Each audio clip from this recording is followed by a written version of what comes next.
ತುಮಕೂರು ನಗರದ ಗಾರ್ಡನ್ ರಸ್ತೆಯಲ್ಲಿರುವ ಶ್ರೀ ಶನಿ ಮಹಾತ್ಮ ಸ್ವಾಮಿ ದೇವಸ್ಥಾನದಲ್ಲಿ ಶ್ರಾವಣ ಮಾಸದ ಮೊದಲನೇ ಶನಿವಾರದ ಅಂಗವಾಗಿ ವಿಶೇಷ ಪೂಜಾ ಕಾರ್ಯಕ್ರಮಗಳು ಭಕ್ತಿ ಭಾವದಿಂದ ನೆರವೇರಿದವು.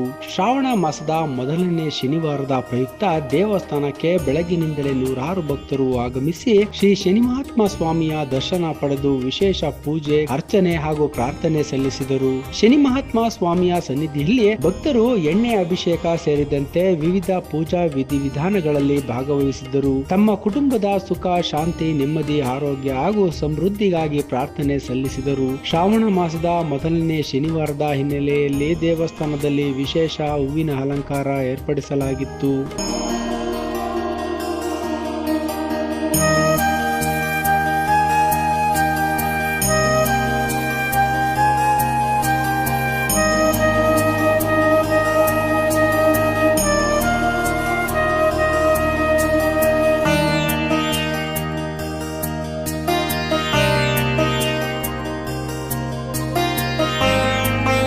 ದೇವರ ದರ್ಶನಕ್ಕಾಗಿ ಬೆಳಗಿನಿಂದಲೇ ಭಕ್ತರು ಸರತಿ ಸಾಲಿನಲ್ಲಿ ನಿಂತು ಸ್ವಾಮಿಯ ದರ್ಶನ ಪಡೆದರು. ದೂರದ ಪ್ರದೇಶಗಳಿಂದಲೂ ಭಕ್ತರು ಆಗಮಿಸಿದ್ದು, ದೇವಸ್ಥಾನಕ್ಕೆ ಆಗಮಿಸಿದ್ದ ನೂರಾರು ಭಕ್ತರಿಗೆ ಪ್ರಸಾದದ ವ್ಯವಸ್ಥೆಯನ್ನು ಮಾಡಲಾಗಿತ್ತು. ಭಕ್ತರು ಪೂಜೆಯಲ್ಲಿ ಪಾಲ್ಗೊಂಡು ಪ್ರಸಾದ ಸ್ವೀಕರಿಸಿ ಶನಿ ಮಹಾತ್ಮ ಸ್ವಾಮಿಯ ಕೃಪೆಗೆ ಪಾತ್ರರಾದರು.